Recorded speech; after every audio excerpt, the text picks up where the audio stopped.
인간의 발길이 거의 닿지 않는 곳, 해발 4,000m, 설산과 구름이 맞닿은 곳에서 이야기는 시작됩니다. 오늘 여러분께 들려드릴 이야기는 2005년 여름 한 작은 탐험대가 우연히 발견한 미스터리에 관한 것입니다. 20년 전 한국의 소규모 탐험대가 히말라야 동부 고산지대를 탐험하던 중 라캉 사원이라 불리는 오래된 사찰을 발견했습니다.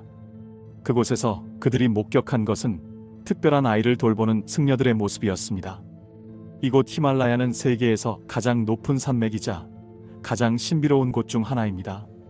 인도와 티베트, 네팔의 국경이 만나는 이 지역은 예로부터 신비주의와 영적 수행의 중심지였죠. 수천 년의 세월 동안 이곳에서는 세상의 이치를 깨우치기 위해 수행하는 승려들의 발자취가 이어져 왔습니다. 그리고 그 전통은 오늘날까지 면면이 이어지고 있습니다. 오늘 우리는 지도에도 없는 작은 사찰을 발견했다. 이름하여 라캉 사원. 놀랍게도 그곳에는 갓난아이가 있었는데 승려들은 그 아이를 마치 귀한 보물처럼 돌보고 있었다. 아이의 눈을 바라봤을 때 나는 이상한 감정에 사로잡혔다. 그 눈동자는 마치 세상의 비밀을 모두 알고 있는 듯 했다. 사찰의 노승은 내게 고개를 저으며 더 가까이 가지 말라고 손짓했다. 아이에게서 빛이 난다고, 그것이 평범한 눈으로 보기에는 너무 강렬하다고 했다. 이것은 탐험대장 김진우의 일기 중 일부입니다. 그는 귀국 후 이 발견에 대해 몇몇 지인에게 이야기했지만 대중의 관심을 끌지는 못했습니다. 너무 작은 사찰, 너무 멀리 있는 아이, 그리고 그 시절 우리나라가 열광하던 것은 다른 곳에 있었으니까요. 소규모 탐험대의 발견은 그저 여행 중 하나의 기이한 경험으로 남았을 뿐이었죠. 김 대장의 일기는 계속됩니다. 우리는 그곳에 단 하루만 머물 수 있었다. 고산지대의 날씨가 급변해 더 오래 머무르는 것은 위험했다. 떠나기 전 노승 한 분이 내게 다가와 속삭였다. 그 아이는 천안동자입니다. 수백 년에 한 번 나타나는 존재지요. 그가 자라면 세상의 변화를 예견할 것입니다. 나는 그의 말을 제대로 이해하지 못했지만 무언가 중요한 것을 목격했다는 느낌이 들었다. 떠나는 순간까지도 아이의 눈동자가 내 머릿속에 남아 있었다.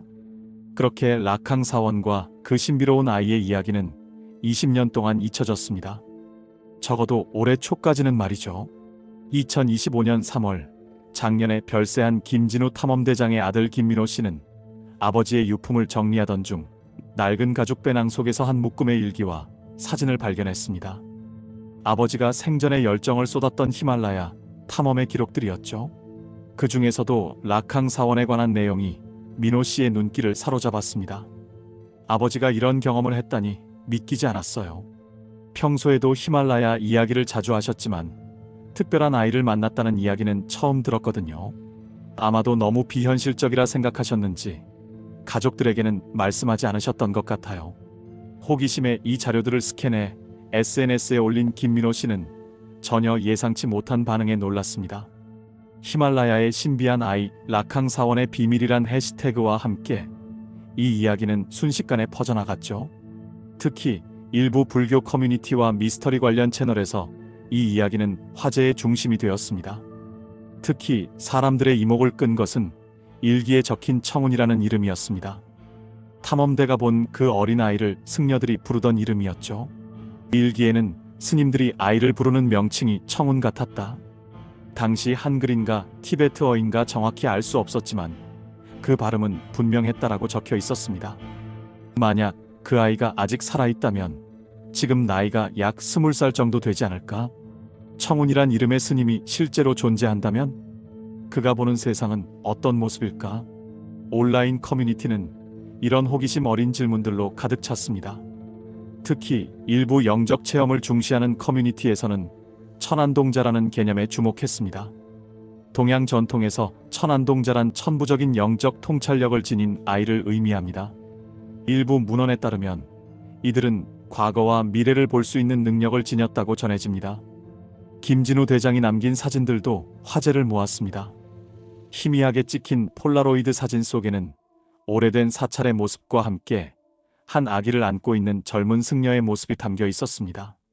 사진의 품질이 좋지 않아 아이의 얼굴은 명확히 보이지 않았지만 그 주변으로 빛이 번지는 듯한 흐릿한 효과가 보이는 것 같았습니다. 물론 이것이 단순한 카메라 효과인지 아니면 김 대장이 일기에서 언급한 그 빛인지는 알 수 없었습니다. 그리고 놀랍게도 올해 초 한 불교 연구자가 실제로 그 사찰을 찾아갔습니다. 네팔과 티베트 국경 근처 해발 4,000m의 고지대에 자리한 라캉 사원은 외부 세계와 거의 단절된 채 여전히 존재하고 있었습니다. 이 불교 연구자는 라마사바 교수라고 불리는 인도 출신의 티베트 불교 연구가였습니다. 그는 2025년 1월 김진우 대장의 일기에 영감을 받아 라캉 사원을 찾아 나섰습니다. 히말라야의 험준한 지형과 극한의 기후를 뚫고 그는 마침내 그 신비로운 사찰에 도착했습니다. 그곳에 도착하는 데만 일주일이 걸렸습니다. 가장 가까운 마을에서도 이틀을 걸어야 하는 거리였죠. 산소가 희박한 고지대에서 매 걸음이 고통이었습니다. 하지만 제가 본 것은 그 모든 고통을 잊게 만들었습니다. 전기도 수도도 없는 이곳에서 8명의 승려가 수행하며 생활하고 있었습니다. 그들은 외부 세계의 방문을 달가워하지 않았지만 라마사바 교수가 티베트 불교에 대한 깊은 지식을 가지고 있다는 것을 알게 된 후에는 어느 정도 마음을 열었습니다. 그리고 그들 중에는 청운이라 불리는 젊은 스님이 있었습니다. 라캉 사원의 청운 스님은 현재 약 20세로 어린 시절부터 이곳에서 자랐습니다. 외부 세계와 거의 접촉 없이 그는 하루의 대부분을 명상과 사찰 주변의 소박한 농사일 그리고 기도에 바친다고 합니다. 그의 외모는 평범한 티베트 승려와 크게 다르지 않았지만 그의 눈빛은 특별했다고 라마사바 교수는 말합니다. 그의 눈동자는 마치 당신의 영혼 깊숙한 곳까지 꿰뚫어보는 듯 했습니다. 처음 마주쳤을 때 저는 말 그대로 숨이 멎는 것 같았습니다. 그것은 두려움이 아니라 일종의 경외감이었죠. 마치 아주 오래된 지혜가 젊은 육체 안에 깃들어 있는 것 같았습니다. 하지만 청운 스님에 대한 사찰 내부의 이야기는 조금 특별했습니다. 라캉 사원의 노승들은 청운 스님을 천안동자라 부릅니다. 천안, 즉 하늘의 눈을 가진 아이라는 뜻이죠. 그들의 말에 따르면 수백 년에 한 번 나타난다는 특별한 존재, 환생한 투쿨-TUL-KU일 가능성이 있다고 합니다. 티베트 불교에서 투쿨은 특별한 의미를 지닙니다. 이는 깨달음을 얻은 스승의 영혼이 다시 태어난 존재를 의미하며 달라이 라마도 이러한 투쿨의 한 사례입니다. 노승들은 청운 스님이 9세기 이 사찰을 창건한 위대한 요기 수행자의 환생일 수 있다고 조심스럽게 추측했습니다. 청운 스님은 어린 시절부터 명상 중에 특별한 비전이나 환상을 자주 보았다고 합니다. 그리고 그는 자신이 본 것들을 한글과 티베트 문자가 섞인 독특한 기호로 노트에 기록해왔습니다. 이 특이한 점이 라마사바 교수의 관심을 끌었습니다. 그는 한글을 배운 적이 없다고 합니다. 그런데도 그의 노트에는 분명한 한글 문자가 포함되어 있었죠. 더 놀라운 것은 그가 한국에 대해 알고 있는 정보들이었습니다. 그는 한 번도 한국에 가본 적이 없고 TV나 인터넷도 접해본 적이 없습니다. 그런데 어떻게 그런 정보를 알게 되었을까요? 승려들은 이 기록을 온전히 해석할 수 없었지만 그가 간혹 입 밖으로 내는 말들이 미래를 예견하는 듯한 내용을 담고 있다고 전합니다. 한 노승은 청운 스님이 10살 때 인근 마을에 큰 눈사태가 있을 것이라고 예견했고 실제로 며칠 후 그 일이 일어났다고 말했습니다. 또 다른 사례로는 15살 때 티베트 지역에 큰 지진이 있을 것이라고 예견했는데 그로부터 한 달 후 실제로 규모 6.9의 지진이 발생했다는 이야기도 있었습니다.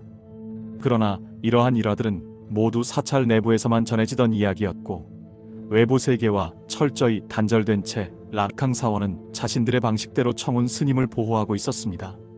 적어도 라마사바 교수의 방문 전까지는 말이죠. 올해 2월 라캉 사원을 방문했던 라마사바 교수는 청운 스님이 작성한 노트 일부를 사진으로 담아 귀국했습니다. 그가 SNS에 공개한 이 사진들 속에는 우리가 이해하기 어려운 상징과 문장들이 가득했지만 몇 가지 놀라운 단서가 있었습니다. 큰 탑이 무너지고 붉은 바람이 분다. 남과 북으로 갈라졌던 강이 다시 이어진다. 그리고 더욱 놀랍게도 이 문장들 사이에 한국, 을사년이라는 단어가 분명히 보였습니다. 을사년은 동양의 12지에 따른 연도 표기로 다음 을사년은 2025년, 즉 올해입니다. 이 사진들이 공개되자 인터넷은 열광했습니다. 락항 예언이라 불리게 된 이 문구들이 2025년 한국의 정세를 예언한 것이 아니냐는 추측이 폭발적으로 증가했죠.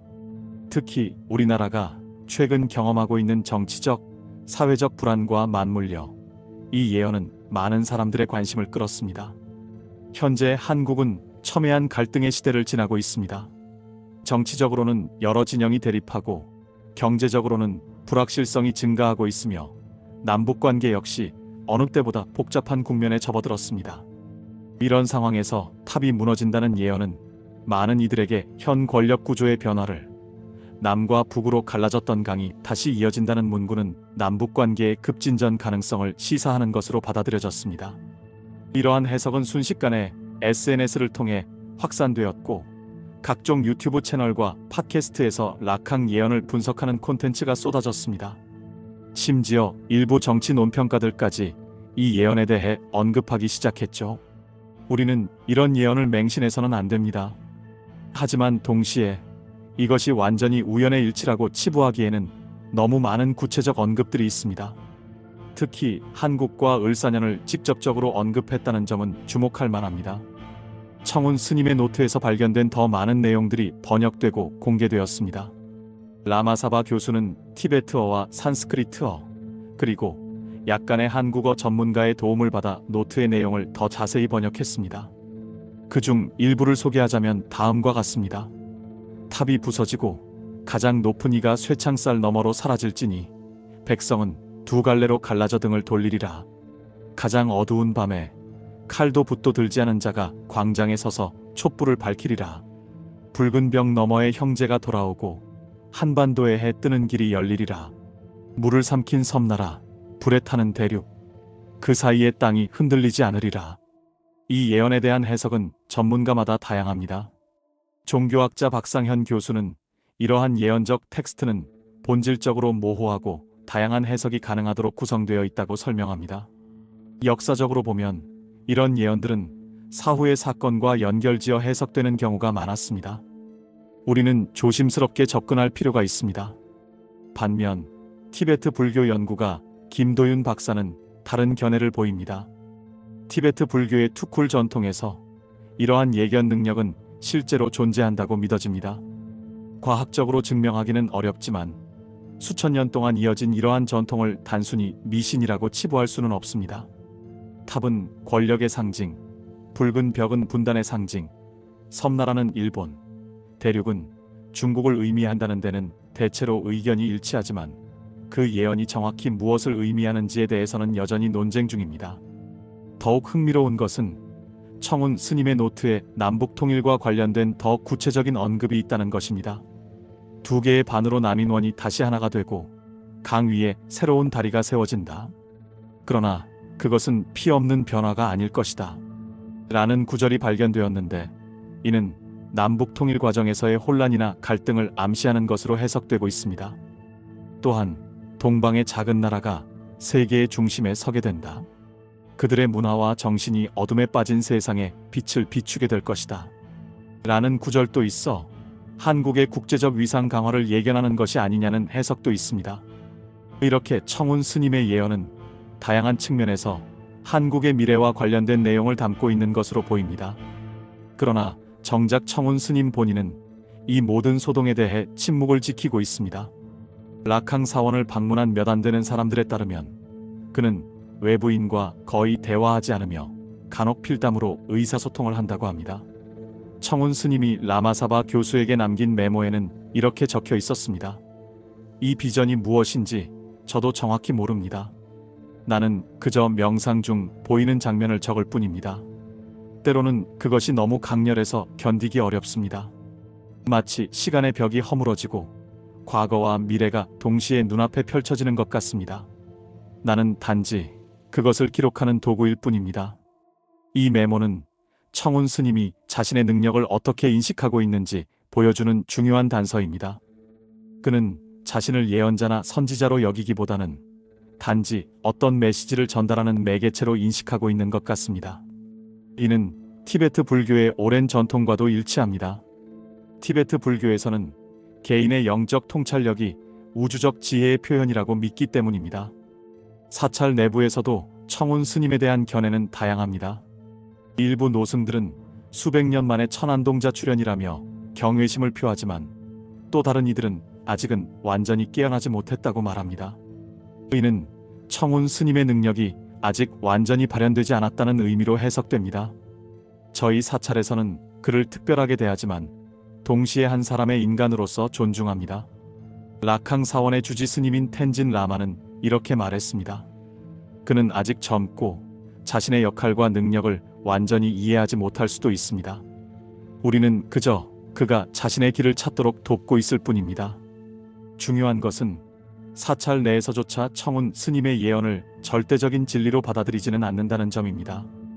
그저 그가 범상치 않은 존재임을 인정할 뿐이죠. 이러한 태도는 청운 스님의 예언을 어떻게 받아들여야 할지에 대한 중요한 시사점을 제공합니다. 특히 주목할 만한 점은 청운 스님의 일상입니다. 그는 사찰의 다른 승려들과 마찬가지로 매일 새벽 4시에 기상하여 명상과 경전 공부, 사찰 유지를 위한 노동에 참여합니다. 다른 점이 있다면 그는 매일 오후 특정 시간에 독립된 방에서 홀로 명상을 한다는 것입니다. 이 시간 동안 그는 종종 비전을 보고 그것을 노트에 기록한다고 합니다. 그의 식사도 매우 단순합니다. 하루 2끼, 주로 보리와 감자, 그리고 고산지대에서 자라는 몇 가지 채소로 이루어진 식사를 합니다. 고기는 전혀 먹지 않으며 유제품도 극히 제한적으로 섭취한다고 합니다. 이러한 소박한 식단과 규칙적인 생활은 그의 명상과 비전 체험에 도움이 된다고 믿어집니다. 청운 스님의 방 역시 극도로 소박합니다. 딱딱한 침상과 작은 책상, 그리고 명상용 방석이 전부입니다. 그의 소지품은 노트 몇 권과 필기구, 그리고 몇 벌의 수행복이 전부라고 합니다. 이러한 물질적 검소함은 티베트 불교 수행자의 전형적인 모습이지만 동시에 청운 스님의 순수함과 영적 집중을 보여주는 증거이기도 합니다. 라마사바 교수는 청운 스님의 일상에 대해 이렇게 말합니다. 그는 마치 다른 세계에서 온 사람 같았습니다.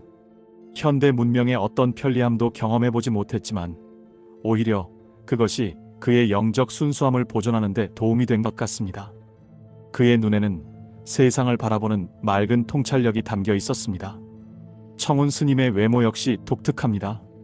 20대 초반의 나이에 비해 얼굴은 약간 여위어 보이지만 그의 피부는 맑고 투명합니다.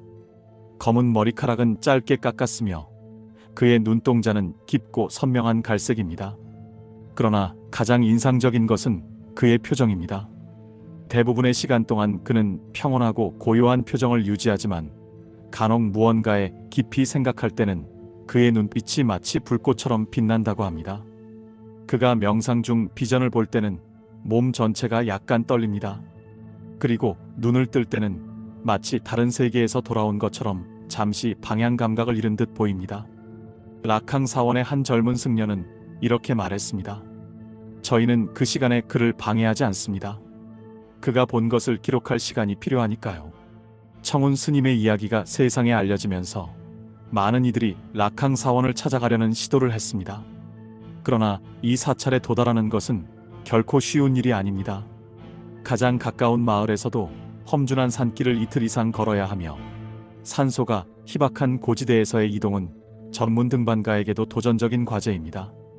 게다가 사찰 자체가 외부인의 방문을 극도로 제한하고 있어 대부분의 시도는 실패로 돌아갔습니다. 이러한 물리적 고립은 청운 스님과 라캉 사원을 더욱 신비롭게 만들었고 동시에 그의 예언에 대한 관심을 더욱 증폭시켰습니다. 일부 전문가들은 이러한 관심이 예언의 실제 내용보다 그 신비로운 출처에 더 집중되어 있다고 지적합니다. 우리는 흔히 멀리 있고 접근하기 어려운 것에 더 큰 가치를 부여하는 경향이 있습니다. 종교심리학자 정현주 교수는 이렇게 말합니다. 히말라야에 고립된 사찰, 젊은 수행자, 신비로운 비전. 이 모든 요소가 어우러져 하나의 매력적인 내러티브를 형성하고 있습니다. 사람들은 이 이야기에 매료되어 예언 자체의 진위보다는 그 이야기가 주는 희망과 신비에 더 끌리는 것 같습니다. 그럼에도 불구하고 청운 스님의 예언이 한국의 정세와 관련하여 놀랍도록 구체적인 부분들을 담고 있다는 사실은 많은 이들의 관심을 끌기에 충분했습니다. 특히 을사년이라는 명확한 시점 지정은 상당히 이례적인 것이었습니다. 2025년은 동양의 60갑자에서 을사년에 해당합니다. 60년마다 돌아오는 이 해는 과거에도 한반도에 중요한 변화들이 있었던 시기와 일치합니다. 1905년 을사년에는 을사조약이 체결되어 한국의 외교권이 일본에 넘어갔고 1965년 을사년에는 한일기본조약이 체결되었습니다. 이러한 역사적 맥락에서 2025년 을사년에 대한 청운 스님의 언급은 더욱 의미심장하게 다가옵니다. 예언의 내용 중에서도 특히 주목받은 것은 탑이 부서지고 가장 높은 이가 쇠창살 너머로 사라질지니라는 구절이었습니다. 많은 이들이 이를 권력의 중심부에 있는 인물의 몰락으로 해석했고, 특히 정치권에서는 이 예언이 현 정부의 변화를 암시하는 것이 아니냐는 추측이 무성했습니다. 또한 남과 북으로 갈라졌던 강이 다시 이어진다는 구절은 남북 통일과 관련된 것으로 널리 받아들여졌습니다. 특히 최근 몇 년간 경색되었던 남북 관계가 어떤 형태로든 전환점을 맞이할 수 있다는 희망적인 메시지로 해석되었죠. 그러나 모든 사람이 이 예언을 긍정적으로 받아들인 것은 아닙니다. 일부 정치평론가들은 이러한 예언이 현실 정치에 불필요한 혼란을 가져올 수 있다고 우려했습니다. 또한 종교계 일부에서는 이러한 예언이 미신적 사고를 조장할 수 있다며 비판적인 입장을 표명했습니다. 예언이라는 것은 본질적으로 모호하고 해석의 여지가 많습니다. 역사적으로 보면 많은 예언들이 사후의 사건과 맞춰서 해석되는 경우가 대부분입니다. 종교학자 한지원 교수는 이렇게 지적합니다. 우리는 이러한 예언에 대해 건강한 회의주의를 유지할 필요가 있습니다. 그럼에도 불구하고 청운 스님의 예언은 이미 한국 사회에 상당한 영향을 미치고 있습니다. 특히 온라인 커뮤니티에서는 락항 예언에 대한 다양한 해석과 토론이 활발하게 이루어지고 있으며, 이는 때로 정치적, 사회적 담론의 일부가 되기도 합니다. 더욱 흥미로운 것은 청운 스님의 예언이 단순히 한국만이 아니라 동아시아 전체의 미래에 대한 언급을 포함하고 있다는 점입니다. 물을 삼킨 섬나라, 불에 타는 대륙, 그 사이의 땅이 흔들리지 않으리라 라는 구절은 일본과 중국 사이에 위치한 한국의 지정학적 위치를 암시하는 것으로 해석되고 있습니다. 이는 앞으로 동아시아에 큰 변화가 있을 것이지만 한국은 그 속에서도 안정을 유지할 것이라는 희망적인 메시지로 받아들여지고 있습니다. 또한 청운 스님의 예언은 환경과 자연재해에 대한 언급도 포함하고 있습니다. 땅이 갈라지고 물이 솟구치며 불이 하늘을 덮을 것이다. 그러나 새로운 씨앗이 그제 속에서 싹트리라 라는 구절은 일부 전문가들에 의해 기후변화와 자연재해, 그리고 그 이후의 회복을 암시하는 것으로 해석되고 있습니다. 이러한 다양한 해석 속에서 라마사바 교수는 청운 스님의 예언을 단순한 미래 예측이 아닌 우리 시대에 대한 깊은 통찰로 이해할 필요가 있다고 주장합니다. 그의 비전은 미래의 확정된 모습이 아니라 가능성의 영역을 보여주는 것일 수 있습니다. 우리가 어떤 선택을 하느냐에 따라 그 결과는 달라질 수 있습니다. 이런 관점에서 보면 청운 스님의 예언은 단순한 미래 예측이 아니라 우리 사회가 직면한 다양한 도전과 가능성에 대한 영적인 반영이라고 볼 수 있습니다. 그것은 우리에게 특정한 미래를 준비하라고 말하는 것이 아니라 우리의 선택이 어떤 미래를 만들어갈 수 있는지 성찰하도록 촉구하는 것일지도 모릅니다. 락항 사원의 한 노승은 이렇게 말했다고 합니다. 예언은 고정된 운명이 아니라 가능성의 씨앗입니다. 그것이 어떻게 자라날지는 씨앗을 심는 사람의 손에 달려있죠. 이 말은 청운 스님의 예언을 어떻게 받아들여야 할지에 대한 중요한 통찰을 제공합니다. 흥미로운 점은 청운 스님의 노트에는 아직 공개되지 않은 페이지가 더 있다는 것입니다. 라마사바 교수에 따르면 그가 촬영한 것은 전체 노트의 일부에 불과하며 나머지 부분에는 더 구체적인 비전과 예언이 담겨 있을 가능성이 있다고 합니다. 사찰의 승려들은 때가 되면 나머지 내용도 세상에 알려질 것이라고만 말합니다. 이는 많은 이들의 호기심을 자극했고 일부에서는 락항 사원을 다시 방문하여 더 많은 정보를 얻으려는 시도가 이어지고 있습니다. 그러나 사찰 측은 외부 방문을 더욱 엄격히 제한하고 있으며 청운 스님 자신도 더 깊은 명상에 들어가 외부와의 접촉을 최소화하고 있다고 합니다. 이러한 상황은 청운 스님과 그의 예언에 대한 미스터리를 더욱 깊게 만들었습니다. 일부에서는 이것이 의도적인 전략이 아니냐는 의심의 목소리도 있지만 라마사바 교수와 같은 직접 방문자들은 사찰과 청운 스님의 진정성에 대해 의심하지 않습니다. 그들에게는 세상의 주목이나 명성이 전혀 중요하지 않습니다. 오히려 그들은 이러한 관심이 청운 스님의 수행에 방해가 될까 걱정하고 있었습니다. 라마사바 교수는 이렇게 말합니다. 그들의 유일한 관심사는 청운 스님이 자신의 능력을 온전히 발현하고 그가 전달받은 메시지를 올바르게 전달하는 것뿐입니다. 그렇다면 우리는 청운 스님의 예언을 어떻게 받아들여야 할까요? 그것은 정말로 2025년 한국의 미래를 예견한 것일까요? 아니면 그저 우연의 일치와 모호한 해석이 만들어낸 환상일까요? 이 질문에 대한 명확한 답은 아직 없습니다. 하지만 한 가지 확실한 것은 청운 스님의 이야기가 우리에게 깊은 생각거리를 제공하고 있다는 점입니다. 그의 예언이 실현되든 그렇지 않든 그것은 우리에게 우리 자신의 미래와 선택에 대해 성찰할 기회를 제공합니다. 2025년 우리는 불확실한 미래 앞에 서 있습니다. 권력의 탑이 무너지고 남과 북이 화해할 수 있을까요? 아니면 그저 또 하나의 흥미로운 이야기로 남게 될 뿐일까요? 각자의 마음속에는 서로 다른 대답이 있을 것입니다. 어떤 이들은 청운 스님의 예언을 믿고 곧 다가올 큰 변화를 기대할 것입니다. 또 어떤 이들은 회의적인 시각으로 이를 바라보며 과학적이고 합리적인 근거를 요구할 것입니다. 그리고 많은 이들은 그 중간 어딘가에 위치하여 호기심과 회의감 사이에서 균형을 찾으려 할 것입니다. 중요한 것은 이 모든 반응이 타당하다는 점입니다. 청운 스님의 이야기는 우리에게 확정된 미래를 강요하는 것이 아니라 가능성의 세계를 보여주는 창문일 뿐입니다. 그 창문을 통해 무엇을 보고 어떤 의미를 찾느냐는 각자의 몫입니다. 락항 사원의 텐진 라마는 이렇게 말했다고 합니다. 미래는 돌에 새겨진 글자가 아니라 물 위에 그려진 그림과 같습니다. 그것은 끊임없이 변화하며 우리의 행동과 선택에 반응합니다. 청운이 본 것은 가능성의 강물일 뿐 그 강을 어떻게 건너느냐는 우리의 선택입니다. 이 말은 예언의 본질을 잘 보여줍니다. 예언은 우리에게 특정한 미래를 강요하는 것이 아니라 우리가 만들어갈 수 있는 미래의 가능성을 보여주는 것입니다. 그것은 경고일 수도 희망의 메시지일 수도 있습니다. 중요한 것은 우리가 그것을 어떻게 해석하고 어떤 행동을 취하느냐입니다. 청운 스님의 이야기는 단순한 호기심거리 이상의 의미를 가집니다. 그것은 우리에게 삶의 신비와 가능성, 그리고 우리가 만들어갈 미래에 대해 깊이 생각하도록 초대합니다. 현대 사회의 빠른 속도와 물질적 가치 속에서 이러한 영적인 차원의 이야기는 우리에게 잠시 멈추고 생각할 여유를 제공합니다. 어쩌면 청운 스님의 진정한 메시지는 예언의 내용 자체보다 그것이 우리에게 불러일으키는 생각과 성찰에 있을지도 모릅니다. 그것은 우리에게 더 넓은 시각으로 세상을 바라보고 우리의 행동이 미래에 어떤 영향을 미칠 수 있는지 고민하게 만듭니다.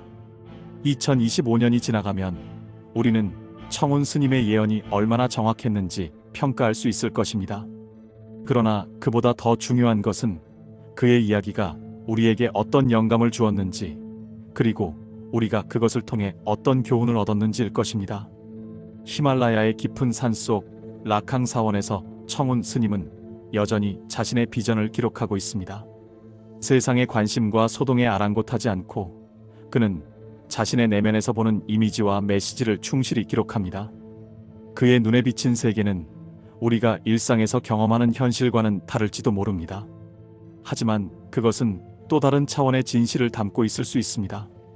여러분은 어떤 미래를 그려보고 계신가요? 락항 사원의 청운 스님이 본 비전이 현실이 될지 그 답은 아마도 시간만이 알고 있을 것입니다. 하지만 한 가지 확실한 것은 우리 각자가 그 미래를 만들어가는 중요한 역할을 한다는 점입니다. 히말라야의 예언자 청운 스님의 이야기는 여기서 끝나지 않습니다.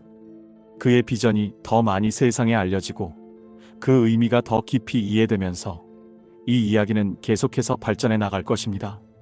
어쩌면 우리는 지금 새로운 시대의 시작점에 서 있는지도 모릅니다. 이 여정에 함께 해주셔서 감사합니다. 청운 스님이 남긴 또 다른 예언의 흔적을 찾아 나서는 다음 이야기에서 다시 만나 뵙겠습니다. 그때까지 여러분의 마음속에 평화와 지혜가 함께하기를 바랍니다. 구독자님의 소중한 의견을 댓글로 남겨주세요. 오늘도 영상 시청해주셔서 감사합니다. 채널 구독과 좋아요는 영상 제작과 채널 운영에 큰 도움이 됩니다. 늘 좋은 하루 보내세요.